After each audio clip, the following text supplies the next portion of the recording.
Well, what's the crack? Blue Hydrangea here from RuPaul's Drag Race UK Season 1, and I am back with another Blues Beats, the mini-series where I bring you through every mug that I am stunting on the runway. Episode 4, The Snatch Game, and I am giving you weird science genetically modified drag queens in a world where drag queens have been painting their eyes bigger and bigger and bigger until they're just one massive eye. And without further ado, let's get started. Okay, so today we are going to start off slightly differently and we are going to map out the circles for the eye.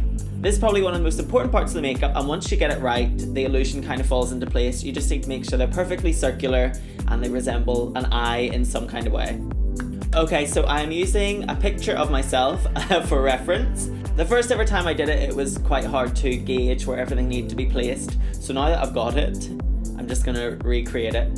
So the pupil starts just about where my eyebrows are and goes to about halfway in between my eye, and then ends just under the nose here.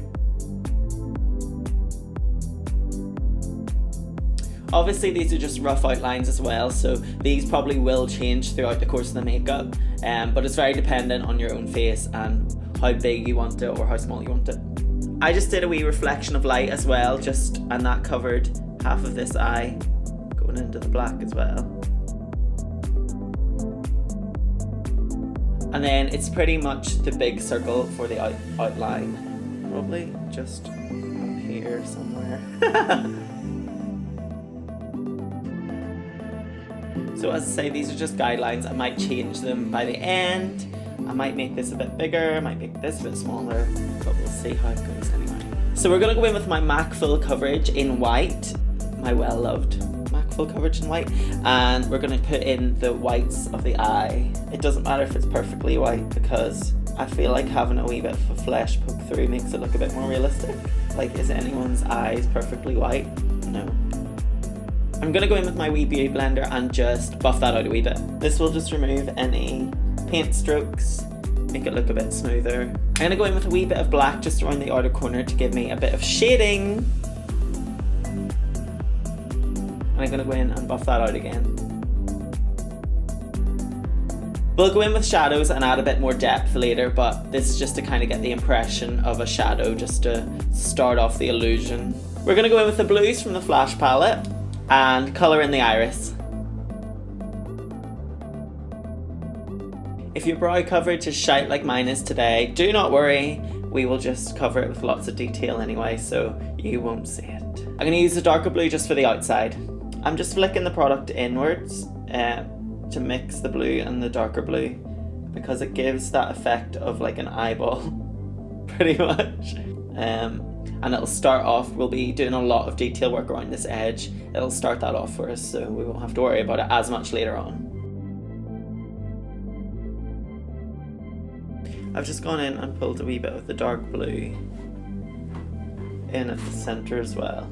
Gonna go back in with the white and carve out the little reflection. Just think it's easier to still do this before we put in the black, because the black can make the white really mucky and grey, and you don't want that. So you want this to be as white as possible. Whenever I was having my little conversation with Davina about LGBTQIA issues in Northern Ireland, I had only my eyebrows glued down.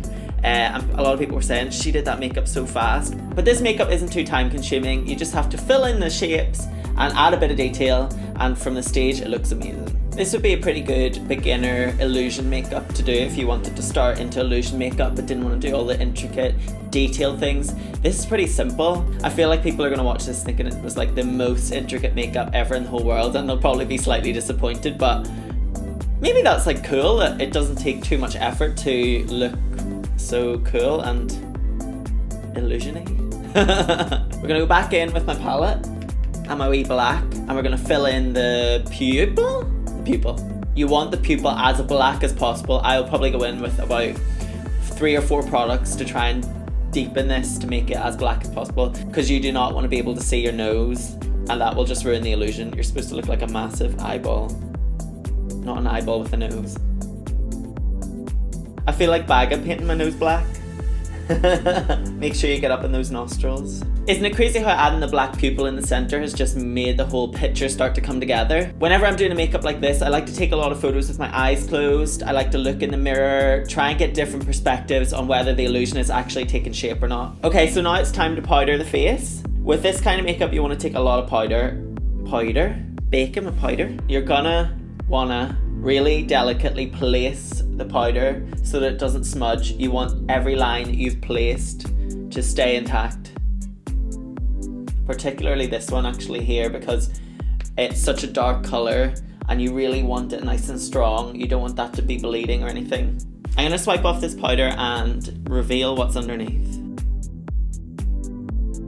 I think on the show I had about, I'm going to say, an hour and a half to do this makeup. I'm going to go in with my MAC Shivering White powder and intensify any areas that are white. I'm also going to go in and dust some of this white powder around the edge as well. As I said, I kind of prefer whenever this is a wee bit more fleshy than a stark white, because it looks more human. I remember whenever I was in art in school and all of my eyes would look bright stark white and a little bit creepy, and my art teacher told me you have to add a bit of depth, you have to add a bit of a fleshy tone just to make them less like bright white. I'm gonna go in with my Be Perfect Carnival XL Pro palette. I'm gonna grab a wee bit of Vex, which is the grey, and I'm gonna go around and add shading and shadow to the outer perimeter of my face. What you're trying to achieve with this is just a really rounded face shape. I'm gonna go in with just a wee touch of the black just on the very corner of this chin, just to really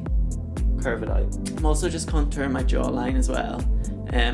Again, to round it out, but also no one wants their eyeball with a double chin, so so now we're going to go in and reinforce the blues as well, using again just the colours from the Stacey Marie palette. Whenever I did this for my professional photo shoot, I did it with about 3 makeup brushes, a face paint palette, and 30 minutes at time, so it isn't the hardest makeup to do. If you even want to do like an easy simple version, you could probably stop once you've reinforced the colours here. I'm adding a wee bit of white through the centre, because eyeballs have like a lot of depth to them, and you want to kind of recreate that as much as you can with the makeup. I'm gonna go in with the darkest blue and just etch around the edges. So we're gonna start adding the detail in. I'm gonna start with a wee bit of a blue face paint. It's just a water activated face paint that I'm going to use to drag in little lines from the edge just to give that effect of an eyeball. This is where you can also start to edit the shape of your eyeball if you need to, because this face paint will go right over that white in a clean line that dries. So if you need to change it now. Be careful when you're using your face paint over your glued down eyebrows, because the glue stick is water soluble and the face paint is water activated, so you know you want to make sure that your eyebrows don't like melt off. So I'm going in with my brush just slightly damp, and I'm going around that whole area again and just pulling out the pigment just slightly, so it's slightly sheerer than the colour we've just put down, but not quite as light as the colour that is already underneath, if that makes sense. And with the same colour, just very watered down, you're going to want to pull it out from the centre a wee bit too. So it's basically just lots of little lines you're creating, but it adds so much effect and detail, because you really just want to scare Jerry Halliwell as much as you can, you know. We're also going to go in and add a few flecks of white through that, just pure white. Again, it's just a white face paint. These ones won't be the whole way around, they'll kind of be more random. And then around the outside, we're going to add just a touch of black as well. A few wee black strokes of face paint just to add definition, much like the white. These are just kind of sporadic and random. We're going to go in and fill the pupil in with some face paint as well. For some reason, the face paint is a lot more pigmented and it stays like a true black. Because this is like a wet product, you can go in and really define the edge of the black line as well. Yeah, that's the kind of depth you want. I'm going to go in with a red liquid to matte lipstick.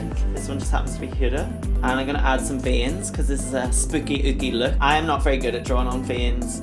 Luckily, it doesn't matter too much for this makeup. Kind of just squiggly lines that like vein off into other squiggly lines. And with that, I feel like the look's pretty much done. I know that you probably thought it was going to be really hard, but it's pretty basic, you know?